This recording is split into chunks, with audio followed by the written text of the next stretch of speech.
So the profits performance shown today are not typical. We make no future earnings claims. You may lose money doing this thing we do called trading. And some of the trades expressed today will be from back-tested data in order to demonstrate the potential of the systems. And, you know, on another system I'll show you today, we revamped the system. So has a 100% win rate currently. So that's not true. There's a 80% win rate. Anyway, can't guarantee any specific results. See the terms and conditions on Jeffrey Trader homepage. And there are losses in trading. So be careful out there and you might lose money. Jack and I work with you, try to provide an edge, but that doesn't always work. So be careful. You might lose money.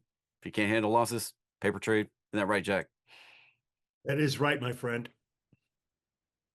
Good to see you again. Did you have a good weekend? I had a great weekend. How about you? It was my wife's birthday, so we celebrated all weekend. Cool. Yeah, I caught more fish Saturday than I might have ever caught in my life, and that's really saying something. It's That's just been good. amazing. Cold, it snowed up top, so a little chilly, but yeah, other than that, it was a great, great, great weekend. How This long before time, you fly south for the winter? just south on October 13th. You got another couple weeks, huh? Yeah, yeah. It's just chillier though. It makes things a little more difficult than what I normally do. Yeah. So Jack, this trade we did or I did while we were live last week, right there. Bought the one on the bottom in a debit spread this morning, almost 10 o'clock, about an hour and a half ago, closed out 50% profit right there. Just that easy too, huh? Yeah, I didn't even I just heard the alert. I was like, what the heck? It was like Tesla. I was like, oh crap, what did I do on Tesla? Didn't even remember I put on the trade with you. Yeah, that's a good one. That's a good one. That's why I love debit spreads because, I love credit spreads, but you cannot get a 50% return like you can with a debit spread, especially when you're trading Tesla options, which are the most traded options out there. But, people think you cannot do it and it's hard to make 50%, and you just proved it. And I don't think that was a very hard trade, was it? I mean, we sat here. I did it. I don't normally trade when I'm on live because I don't focus like I do when I'm not putting on a show. And yeah, I put that on while we were talking, just chit chatting, and then I didn't even remember I had put it on and made money. So that's the best kind of money right there. Yeah, that's great. That's great. It's kind of like I, finding $50 laying in the street. yeah. Now, Tesla's going to make another move this week. You're going to do another one? um, you know, we'll be here live all week. Maybe I will. I guess Third? maybe I should load up a trading platform just to have it ready here, just in case we find something. Yeah. No, I had a nail. I don't call it a nail biter, but other people called it a nail biter with my AVGO trade. Yeah, we talked about that. I mean, on Friday we were talking about AVGO, but look at that Tesla popping today. So let me load this onto the screen. AVGO. Tesla's How'd you come out? 500, right? Yeah. Yeah, Tesla's on the way to 500 probably. So just to recap here, last week on Tuesday, I sold the AVGO 342.50 and I bought the 340. I made a nice net credit on that, close to 8% something. Then I put a tripwire out here because the tripwire has to go over your short option or under if you're doing a bear call. Yeah, still with me? Uh-oh. Am I still on? Ah, there you go. Everything Okay. paused for a second. I wasn't sure if it was me or you. Man, yeah, it was me. So I put that tripwire out there higher than the break even price because that's going to give me a chance to unwind if I want to at a more true break even price. So when we were looking at these options, I was thinking these options would expire out of the money and therefore worthless, and I would keep 100% of my net credit. That's exactly what happened, but it was kind of close there in the end. Now, I did what I said I was going to do on Friday. I waited to the last 10 minutes And it's interesting if you watch this, I think I sold it for $1.31 and it was about $1.91 when we were on together. And I said, you watch, this option's going to go to zero. And it went from back down to $1.31, then it went all the way down to 11 cents. And right before the close, it went up to 56 cents, the 342.50 put.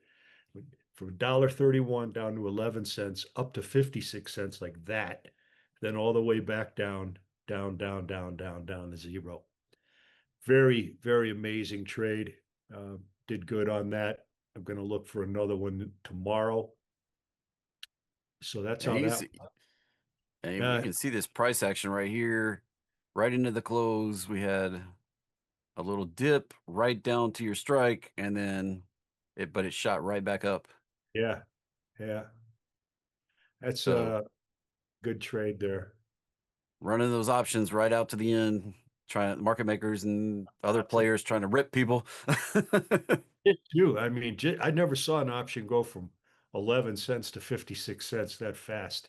And it was all because Tesla was just, I mean, AVGO was just showing micro strength there right into the close. But all the action happens at the end of the day. On Friday, if I'm going to unwind one of these or do something, it's going to be about 10 minutes before the close for two reasons. One, amateurs control the open and professionals control the close. And in that last 10, 15 minutes, you can really see them, the pros stepping up and taking over, and a lot of market maker activity. So that one worked out. It was not my typical, my typical trade is a no drama type trade. I found out today, though, that that win right there was 20 in a row, Nice. You 20 can see the weeks. price action came right down. This is on a 1 minute candle right here. Came Yeah. down, touched your short strike, and then ran up into the close and Yeah. parked it right up here at 345. Parked it in the garage. I love that one. 20 in a row. I was telling somebody I couldn't remember the last loss, so I guess that was 20 weeks ago because I do this every week, but I wish my That's record almost half a year ago. almost half a year. Yeah. So That's as Jack says, the all the price action right there, you can see it was calm, not doing much at all. In the last 10 minutes, it went a little crazy, but ended up yeah, right back up at the where it had been sitting. yeah. Retail traders are out, right? You could just see they're not in this. They're in it in the morning in the first hour. Amateurs totally control the first hour, and the reason for that is because they're bringing orders. Brokers and everybody else are bringing orders into the trading desk before the market opens. And so the market makers have a chance to adjust the price up or down based upon all the order flow they see stacking up before the market opens. Pros don't really jump in on that first hour unless there's a wild gap, but amateurs always do. And then they're out through the middle of the day. And then the pros come back in and balance what they need to balance. But look at that. That proves right there what I'm saying. All the action is in the end of the day, last 10 minutes. Yeah, I mean, there was nothing until that last 10 candles right there. I know. Well, no, nothing. I know that's why I don't want to sit on it all day and stare at it. If I'm close on Friday, I don't want to waste my whole day, right? Staring at this damn thing that's not working or is working or isn't working or is working or isn't working. That wears you out, man. I take the motorcycle out. That's very therapeutic for me to ride on the dirt trails in the mountains, and I'll come back, with a half hour to go and, sit down and look at it in that last 15 minutes, but I'm not going to waste my whole day screwing with it. It ain't worth Yeah, it. and Jack says the pros trade here and the amateurs trade amateur hour right here. You see the volatility amateurs bring into it right in that first hour today. That's pretty much every stock, especially on Mondays. Monday when I was a NASDAQ market maker, driving in, I just knew there was already going to be a stack of orders on my desk to buy market on open, which is the dumbest order you can ever put in. Market on open. But that's for the guy that absolutely has to have it. And he doesn't care if he's going to pay $5 more. He's just going to be surprised at his fill. But yeah, that's the dumbest order in the world is market on open. And one of the smartest you can get is market on close. If you're You know, trying to, some people though just look at their portfolio on the weekends and make their trading decisions and then send those orders off and let them cook. They don't. I mean, so what you're kind of saying though is a limit order for the price you want is a much smarter bet yeah, than just throwing out there a market order. Like instead of just saying buy whatever it is or sell whatever it is, yeah, you probably want a limit order and yeah, then check back in on it later on Monday. yeah. And you want to probably wait for that first hour to go by and then put your limit order in at what is a calmer price. But this is not just AVGO. You kind of see this price action on anything that gets any action is going to be the same thing. Amateurs control the open, pros control the close. I just thought this was a beautiful example, though. You can clearly see it on this chart. Everything is calm and orderly till the last 10 minutes. And then for the first hour, maybe a little longer, we've got chaos happening here today. So just beautifully illustrates your point. Yeah. And I was 27 years old when I figured that out. I took the job. My boss moved on to another brokerage firm. And when I was 27, I became the head trader for that firm and made pretty much a living in my own account off this first hour and last hour. It's been that way my whole life. 40 something years been like this. Doesn't All right, there was a change. question. There was a question about your tripwire. Like you had put this on Tuesday last week. And where did you place your tripwire? Uh, that would have been, I'd have to look at that. It'd be 345 maybe. Uh, it's close to that. It's got to be higher than what the calculator says your break even is, because if you went to unwind the trade where it says break even on the calculator, you'd take a big loss. It's just not the case. Um, and even into the Friday, even toward the close, your break even was higher than, I mean, the stock was at 244 when my short at 242.50. That thing still had a ton of value in it, which is ridiculous with 10 minutes left to go. But yeah, you can watch that go to zero. So my tripwire is calculated. Uh, I have a calculator in the members area on how to that does it automatically for me. It sets the tripwire, which is always higher than your true break even. So when it hits a tripwire, if you're doing credit spreads and you're using a tripwire, you won't find that's a tripwire is a term I made up. You won't find it on a platform. Um, and when the stock hits that tripwire, it's just rare if it does, but if it does, you've got three choices. Your first choice is do nothing if you think those options are going to be out of the money at expiration. That was my choice. That's mostly 99% of the time, that's my choice.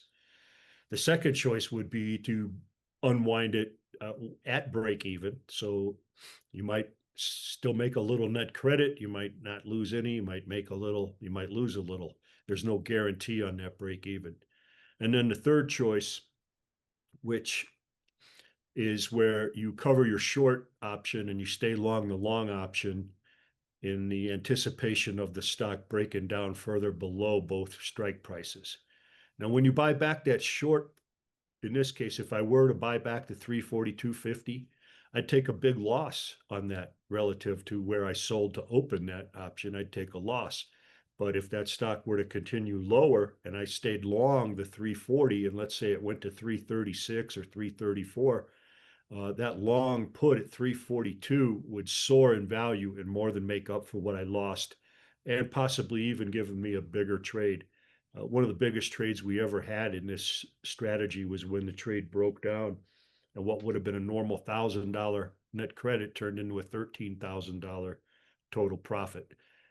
So that's what I love about that hedge. You don't have that hedge in a lot of other strategies. And so if you just were, short the 342.50, that'd be it. You'd make it or break it off that. But having that lower strike price put, it does three things. It limits your risk just to the amount you put into the trade. It lowers your capital requirement as opposed to a naked call. And it gives you a hedge. Those three reasons why I love that. And so that can kick in maybe not even once a year. I've seen that happen, but when it does happen, it's a huge windfall to stay long the long option when the thing falls apart. So Jack, on Friday, coming into the show, we did talk about the fact that it was kind of at risk with this on Friday morning, and you kind of brush it off real easy. Can you walk us through your thought process why it didn't really concern you at all, the dip there on Friday morning? Uh, well, nothing concerns me really at all until I'm about to pull the trigger on something, you know. Yeah, I these dips and this kind of sudden gap down, that's a little overreaction, as you can see. So it doesn't bother me. Actually, it got me thinking that the hedge is going to come in real hot and heavy. So I just blinked at it and I thought I'm going to use that hedge, uh, probably. But then as the day went on, it got a little stronger. Yeah, administrator says AVGO does that often. I found, yeah, it's all over the place. So it doesn't bother me. I don't let things bother me. I'm already in this trade. I already know what my exit strategies are. I know everything about it, how much I could lose. I know how this often plays out. And like I was saying, when I have a 96% win rate, like I do, I know the strategy works. So I just have to have confidence in the strategy.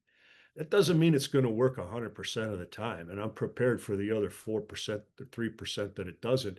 But I'm never going to let an early morning move rattle me. I'm still going to go out fishing, still going to go ride the motorcycle, still going to go out and smoke cigars. And then I'll come back and I'll give myself that last 15 minutes. If I got to make a move, I'm going to make it then. But I would never make a move on it. I wouldn't react, a knee jerk reaction on that dip. I might seem like I'm blowing it off, but it doesn't bother me. I don't have to do Yeah. anything in the morning. This trade didn't bother me at all, right? That morning, if I didn't look at it, I wouldn't even have known I was in trouble. Well, I I could mean, have been in a coma and it yeah, would have worked. I like breaking it down like this though, and getting we kind of do this for a living, trade and teach people. So I love breaking down the psychology. I personally got three people message me and said, "Hey, I think Jack's trade's in trouble this morning. You might want to talk to him on Market Masters." And it's like you were sitting here just cool as a cucumber, not sweating it when we came on live. And now that the trade's all completely done and we know what the result was, I think it's fun to talk about it, break it down. Why Yeah, you didn't even care? I mean, sure it was on your radar, but you weren't sweating it, and that not sweating it at all. And I don't even have cell service in this canyon that I'm in. When I walk out of this cabin, there's no cell service. So I'm fishing up, down, wherever. I was 20 miles in the backcountry on Sunday on the motorcycle. Hell, if I would have wrecked, I'd still be up there, So I don't have a hot spot up there. Here in the cabin, I got that Starlink, Kristen, but when I'm out on the boat, I got nothing. But you can't let stuff bother you. First of all, if you're in the trade, you cannot have a knee-jerk reaction.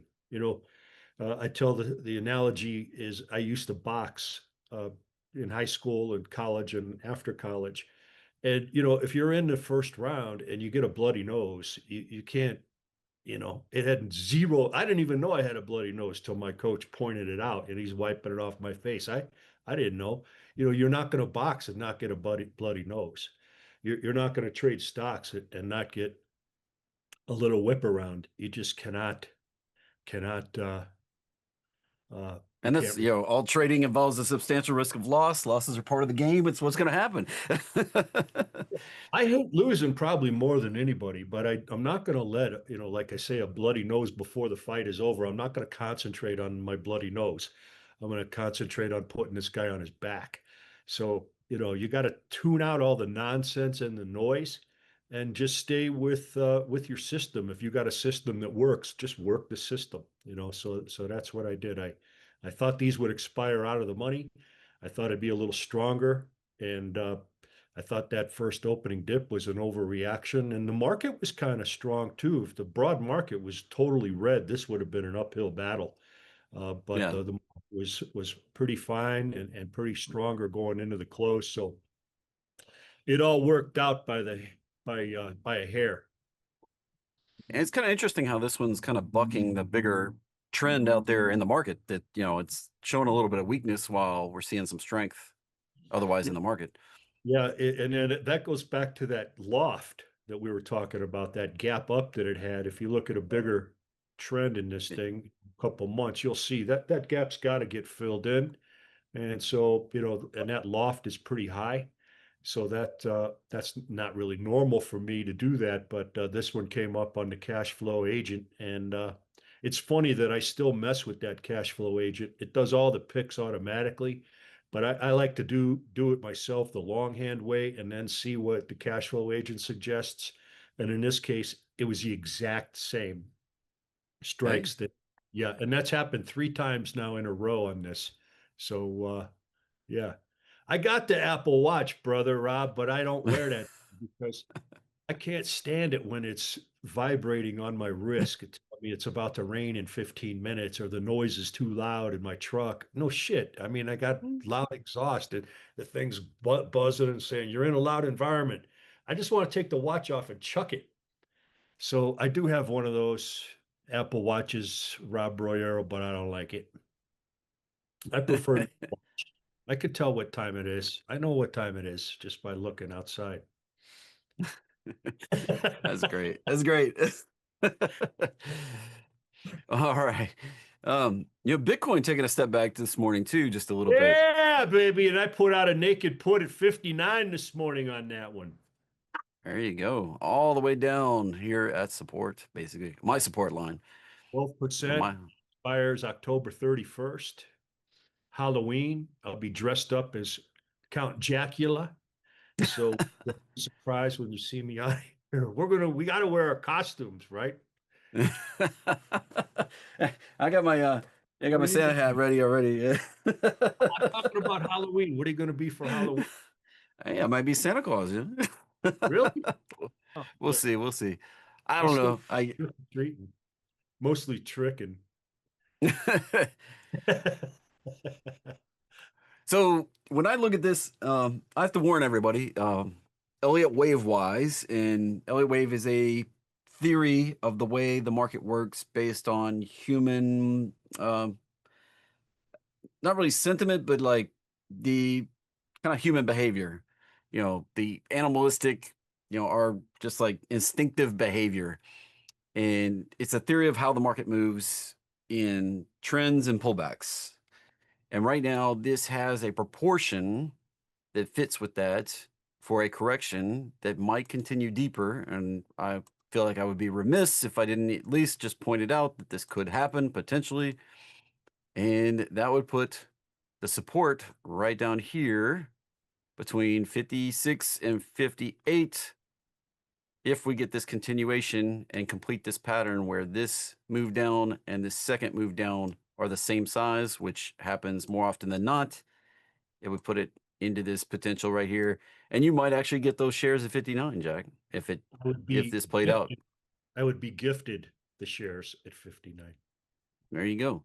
Now, So this Kristen, if you're going to be an Egyptian goddess for Halloween, you're going to have to put your picture of your outfit on here. What the Egyptian goddess looks like. so this Yeah, is a common pattern right here. I call it yeah. a ABC absolutely, Elliott Wave speak, it's an ABC correction. I call it an absolutely beautiful correction when the proportions work out, because generally once this completes, it leads to a big upside that takes it all back plus gravy. So I love finding those patterns. Yeah, yeah. You could say naked put, Kristen. That could be your safe word. Yeah. All right, how about covered call? If you want to say Oh we dear. are here with friends in there. Okay, here we go. Now, after this thing corrects, let's say it does go down to 58.29. What do you say? What do you think happens after that? So generally, after one of these completes, we get a resumption of the trend. Now we have to zoom out a little bit and look at the trend. The trend coming into this correction was quite obviously up. This is a correction, it's counter trend. When it completes, we have the potential to do this move 85. again. Love that. That would just be an echo of this move that we had coming into this correction right here.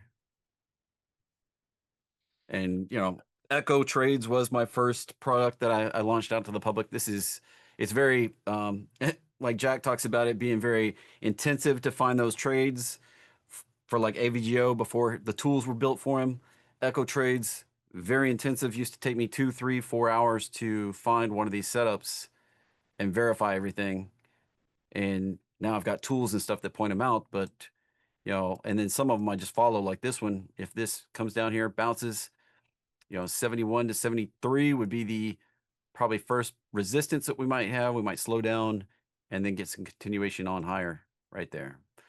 So that's and this 80 zone kind of fits with where I thought we might see IBIT top out in the 80 to 85 zone. Is And this that is your Echo trade still available for people to get in on? it I don't know if we sell it currently. It's still active, but I don't know that we sell access to it unless you're one of my all access members right now. Now, this Um, does this find the stocks as well, or just shows a pattern on a stock? Can Uh, it find stock so too? I, I've kind of automated the ones that are set up on a 1 hour chart. So it finds them automatically on a 1 hour chart and throws them out there when they've actually met all the criteria for an entry. And all the master class and stuff is still about how to find them yourselves in the market. And it does take a lot of technical analysis work to find a good setup. And there's a lot of Fibonacci tools. You got, these two main tools, but then there's settings, and then you've got to draw a whole bunch of lines on the chart and find these support zones.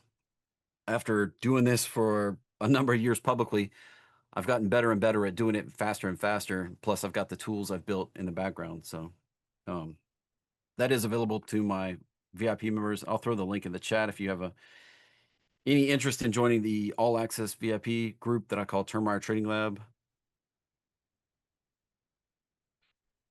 Hey, and speaking of that, Right there. I think you're going to be in Jacksonville with Yeah, me. so we've talked about that. I think if I can all make it work, I'll drive my truck down there in January and be there with you, and we'll invite my VIP people to come hang out with you and me for a couple days.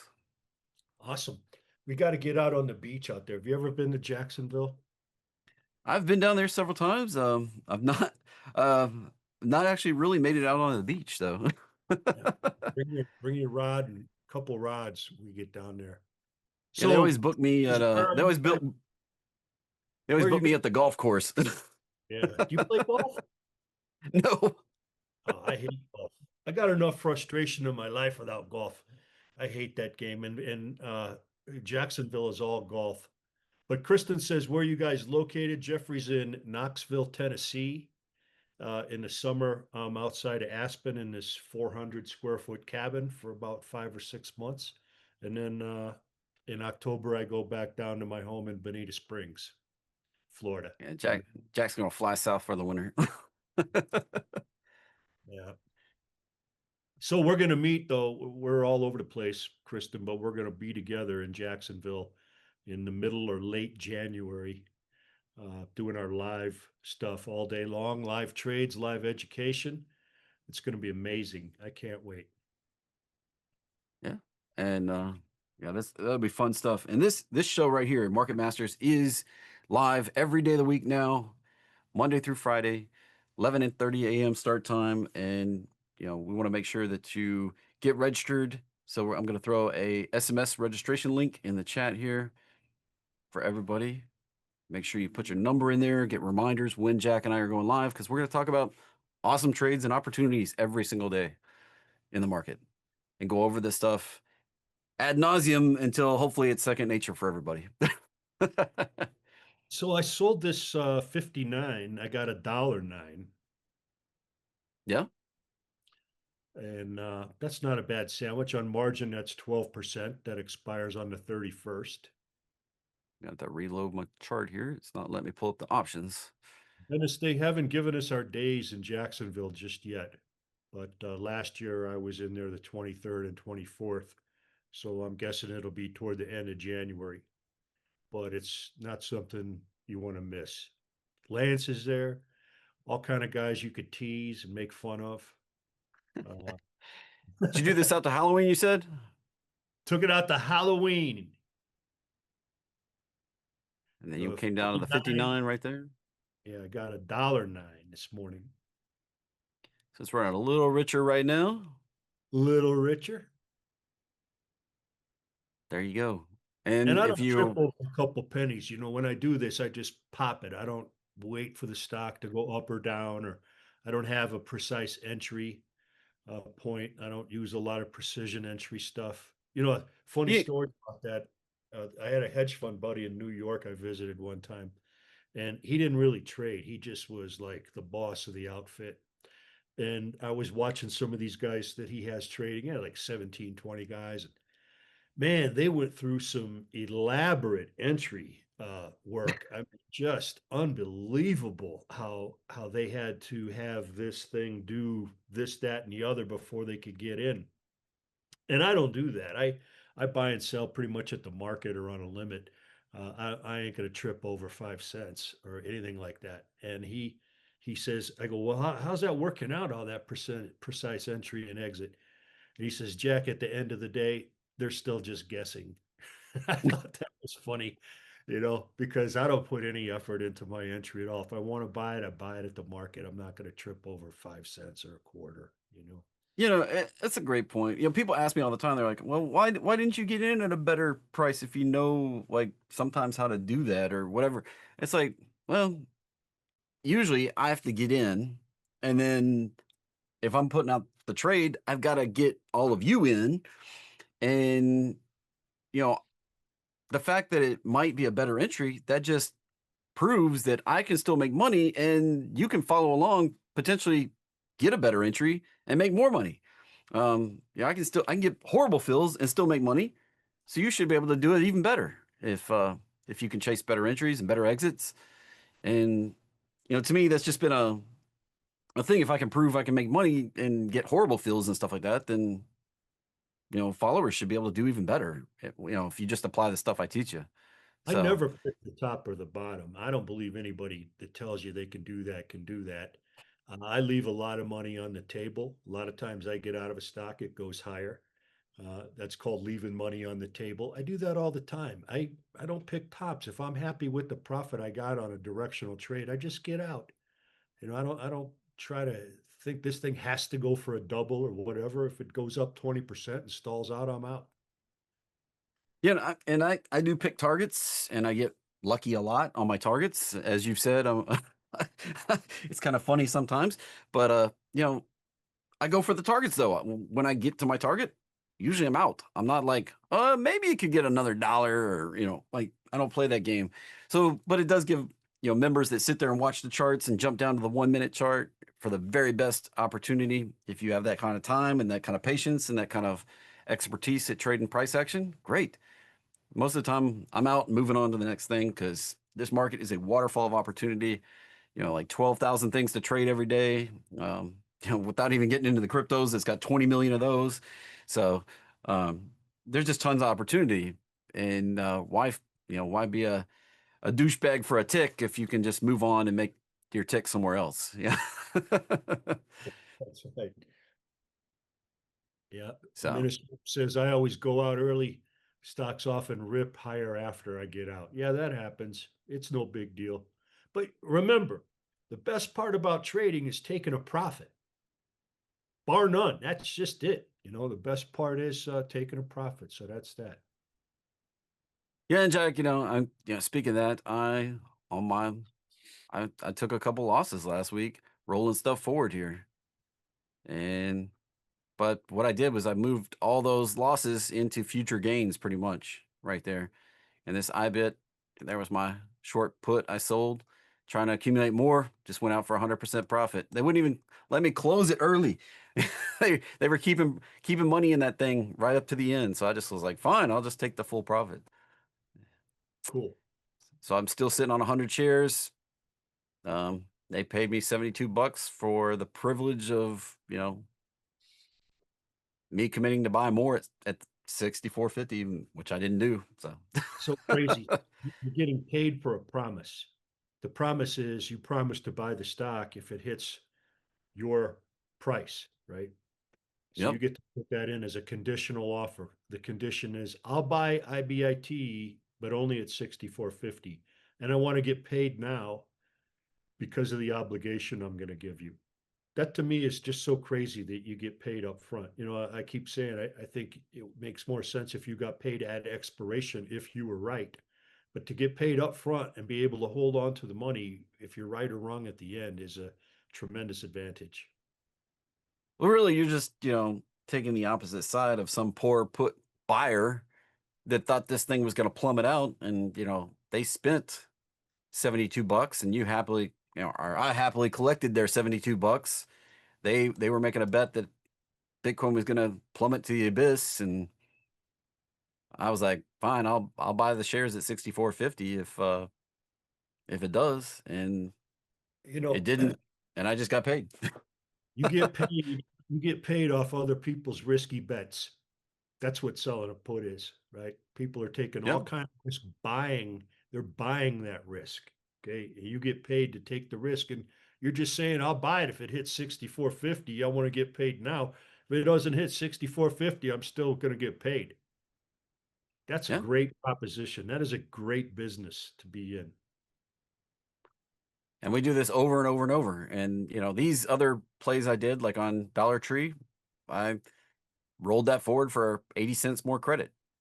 I sold it for $1.75, bought it back for $1.98, and sold this Friday's for 80 more cents than that. So darn I so it's gonna be like $1.78 or 2.78, $2.78 for this Friday. If Dollar Tree's down, I get to keep all that credit I've accumulated along the way, which is almost it's getting close to $6 now, I think. And then I buy the shares at 100 Are minus the you $6 this credit. every week? Do what? Are you rolling this every week? I have been, yeah, for almost $1 of credit a week. That's insane. I just can't believe how the price of options are still high and you can find it on Dollar Tree. What else did you do? All kind Got Chewy and Docu and of iBit, and boring stuff too.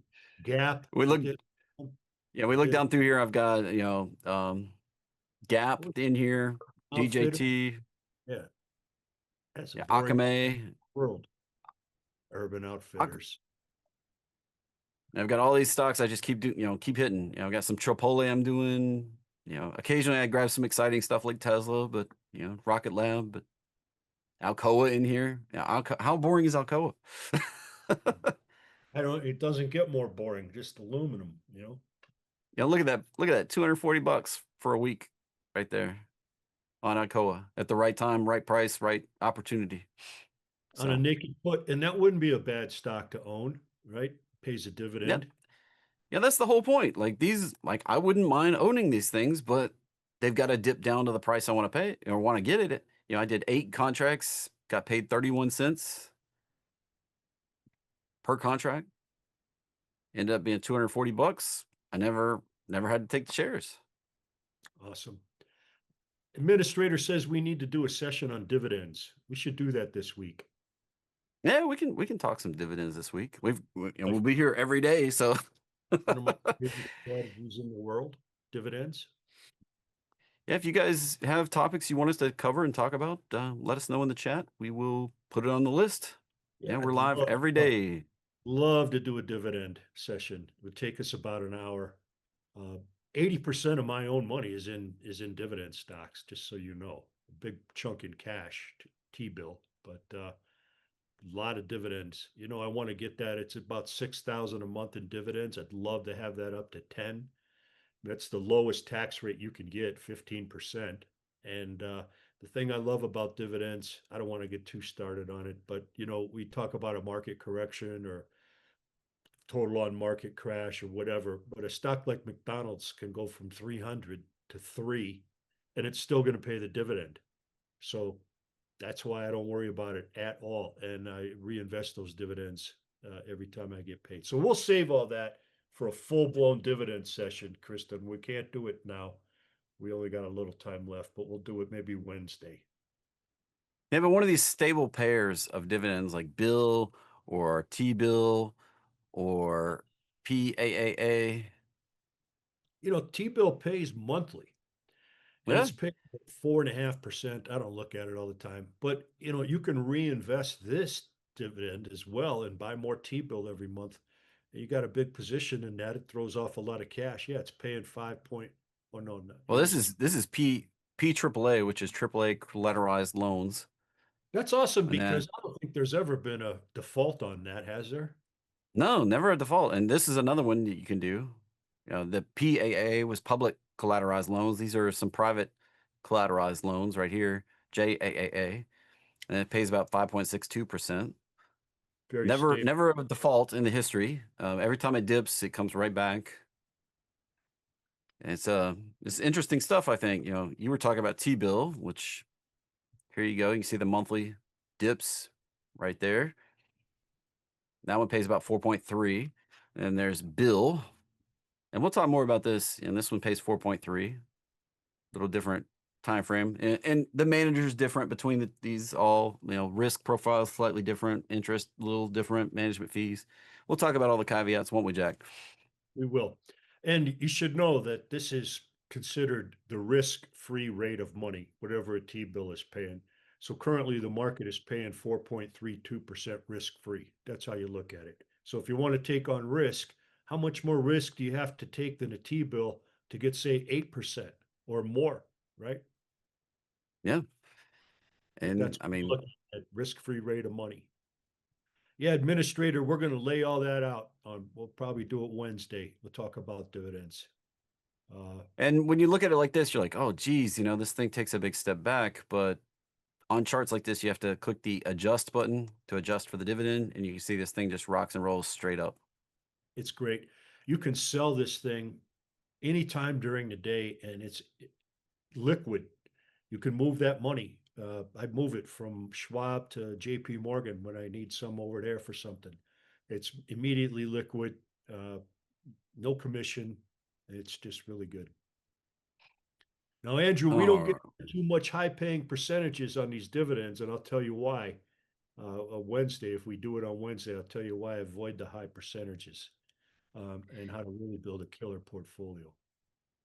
yeah, see, and this is where Jack and I differ a little bit. For parking money, I love this, but I have another, I have a kind of an intro system that, again, I don't even think we've sold it for 2 years, but I call it double dip trades where I do chase a higher dividend, 8 to say 12% usually, and it has to have the underlying chart has to also exhibit my technical bullish pattern, similar to the way I do the naked puts and stuff. And I have an account that's it's not even a couple $1,000s, and it's already collected $400 in dividends this year in that account. It's the majority of the money that's been made in that account. And I just go after the double dip. The first dip is the technical analysis pattern going higher in the chart, and the second dip is that higher paying 8 to 12% dividend. And I I don't reinvest the dividend on those. I take the dividend out and place it in new opportunities every time I get paid. So there are different ways to play dividends. Anything else? Yep. But do you love dividends, Jeffrey, is the question. Well, I wouldn't hold a whole account just to do it if I didn't. All right. There you go. He asks, do you love dividends too, Jeffrey? Yes. Yeah. I mean, I have a whole account and a whole system just dedicated to capturing dividend payouts. And one of the things without diving too much into it, Jay, one of the things that people don't get is, there's active trading and there's passive, investing. And sure, when you're young, you got time left, active investing, doing these trades, be able to, get in here, look at the charts, talk about the charts, you know, talk to people, being a part of a group and trade actively. That's a great way to make money. But at some point in your life, you got you want to, maybe hang it up a little bit and just go do fun things without worrying about it. And that passive income, if you can count on it, that frees you up to do that because it doesn't, if you don't come in here and look at T-bill for 2 months, you're still going to get paid those dividends. And, that's kind of like money you can count on right there without you loading the platform, clicking a button, doing anything. And a lot of my members that are starting to transition from working for a living, the fastest way to build up a trading account is to go get a job, work, save that extra money, put it in your trading account, and then successfully trade that money. That's the fastest way to build a trading account. But once you get done with their working years and you don't want to go work the job anymore, it's super awesome to have income you can count on if you've built it up and you can put it in dividends and not sweat it. Amen, So brother.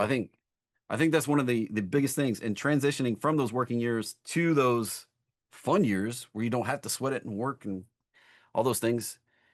Dividends are one of those things, it's it's like the eighth wonder in the world or ninth wonder in the world, it's out there, just passive income and the compounding that you can potentially do if you do dividend reinvestment. Um, Compounding is the eighth wonder of the world. it is what this these dividend payers, it is actually the first trade I ever got into after my uncle told me that regular people like me couldn't do it. I bought something called cars. It's gone and away and come back as a different ticker and everything since then. It was CARS. It was a real estate investment trust that specifically bought car dealerships and leased them out to the franchisees like Ford and Chevy and all those. They actually owned the land and leased it to the car dealership sitting on top of it and paid out a monthly dividend. And I was hooked on that monthly dividend payout from that point on. And that's the first thing I did when I started trading with real money, was got involved in that. Um, and unfortunately, that somebody took it private, that went away, and I've been I've been hooked on those those real estate investment trusts ever since. There's a lot of caveats when you trade those, but that I've learned over the years. So I've got O, ticker symbol yeah, O. It's terrible for options, but it it is. and I got it in an IRA. And it's had a little bit of volatility the last couple of years. Yeah, I don't look at this thing at all, though. I just reinvest it. What's the dividend? Yeah. Is it over 5% still? Let's see, our dividend's sitting at 5.47 right now. In an IRA, that's not a bad sandwich. Doing better than the risk-free rate. There you go. And then you compound it and it just gets better and better from there. Does. Hey, let's take a look at Hood. Oh, that's real. Yeah.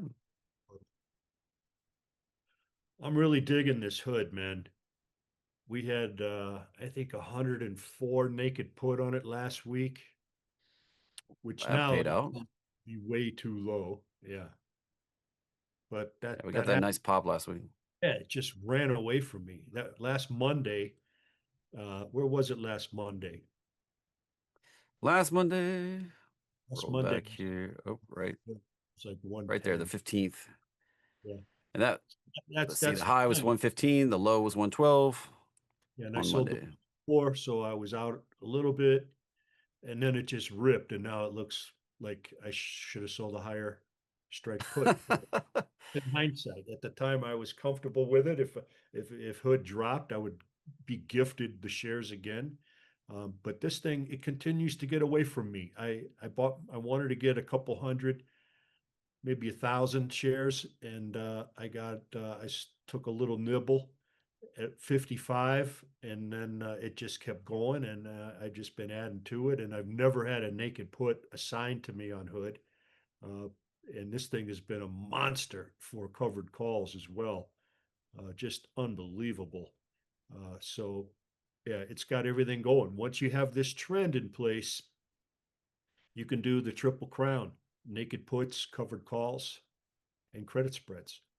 And Yeah. you got to trend. This is a great trend. And this market cap, we were talking about market cap and how easy could a stock double based on its market cap.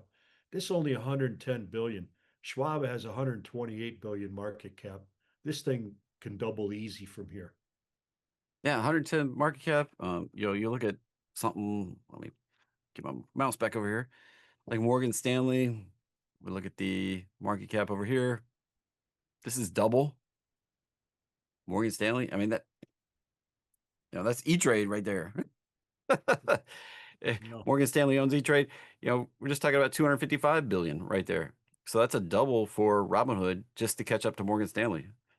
Yeah, they're going to And blow. E-Trade and a lot of these are going to be dinosaurs compared to what platform Robinhood is going to roll out. yeah, and you were talking about, Schwab, they're sitting there with 171 billion. So that's what, Yeah, another 40% upside on Robinhood just to catch up to Schwab.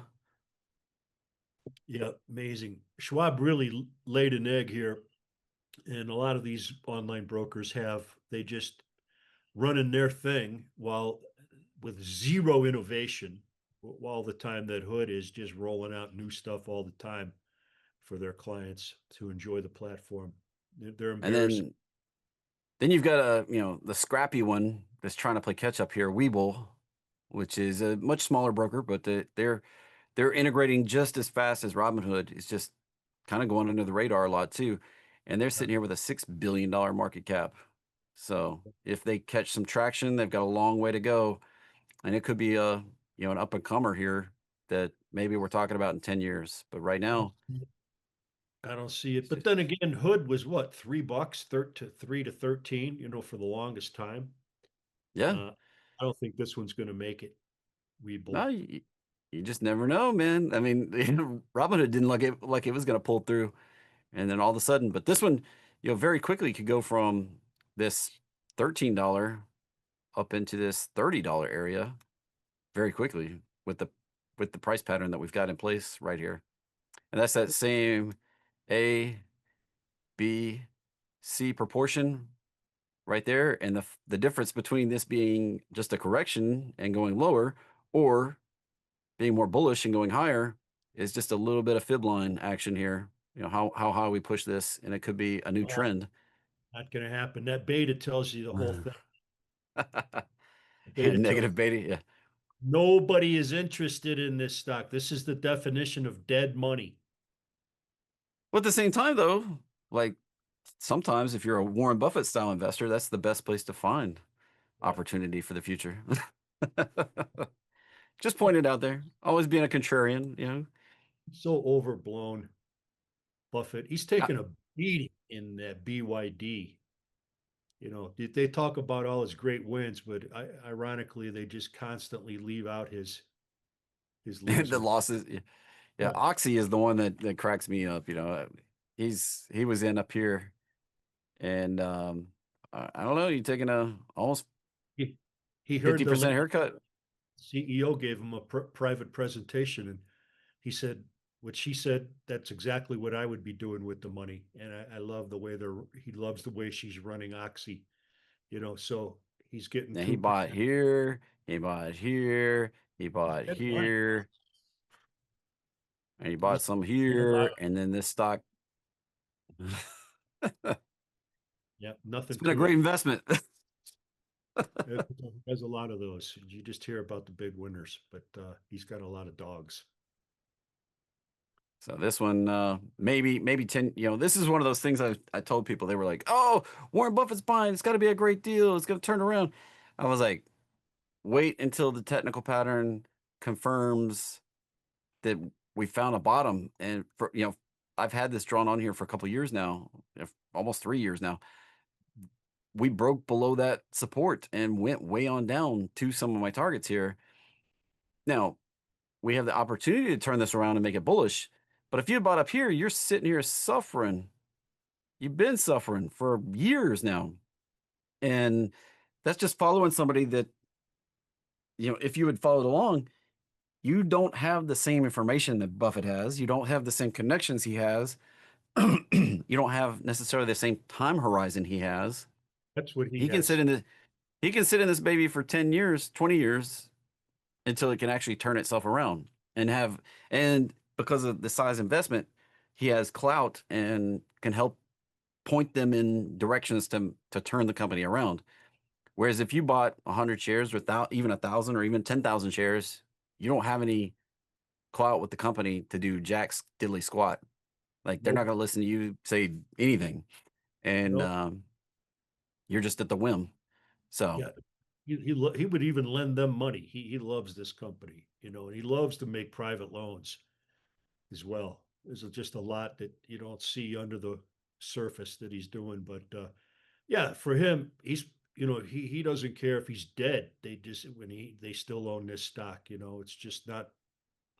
He doesn't have a horizon. He just buys and holds forever. And doing it that way, if he's right about the fundamentals, he'll be right. But I don't study fundamentals. I haven't read a quarterly report in a billion years. I can't handle reading all that junk.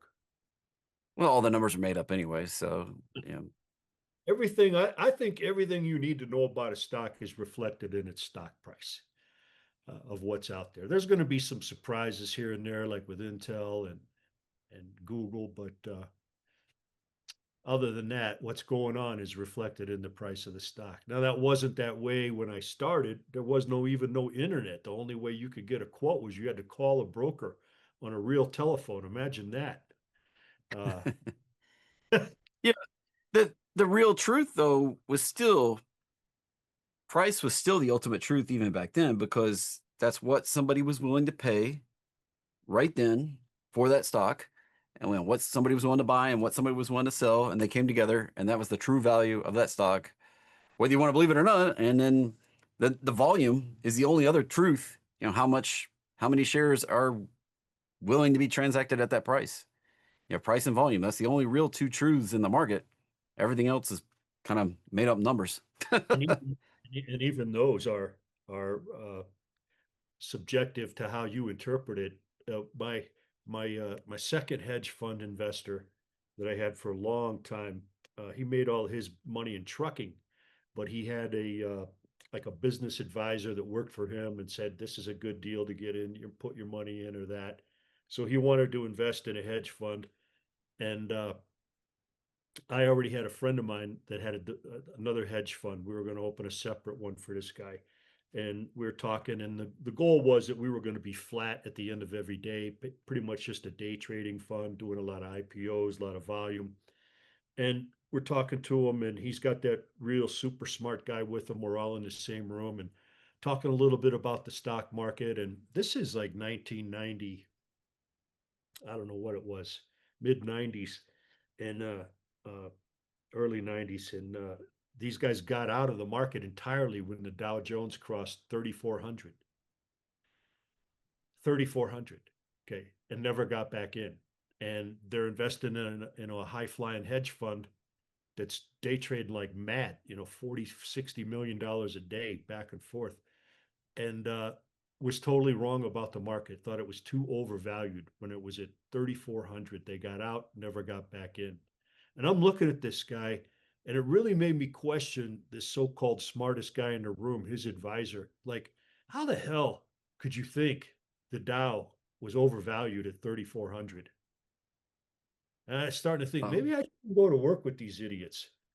You know, he's got a lot of money that I could trade, but man, this is some weird. Yeah, look at that. we do have It, some wicked pullbacks, but it just I keeps love your on story. trucking. Administrator says, I love your stories, Jack. Yeah, stock market story time with Jack Carmen. I got a ton of them. I used to have hair. That's how long I've been in the market. But yeah, he's given me this whole long explanation of why they're out of the market at 3,400. What year was that even? I mean, if they got out early 2000, they could have been out right there, Oh, they or got it even for that. the Maybe 90s. We were down at 2400 maybe. that was it. I don't know. It was some ridiculous eye rolling number that I didn't even want to ask it. How do you get an overvaluation? What kind of math are you using? Uh, I didn't want to get into that. And I never liked that guy anyway.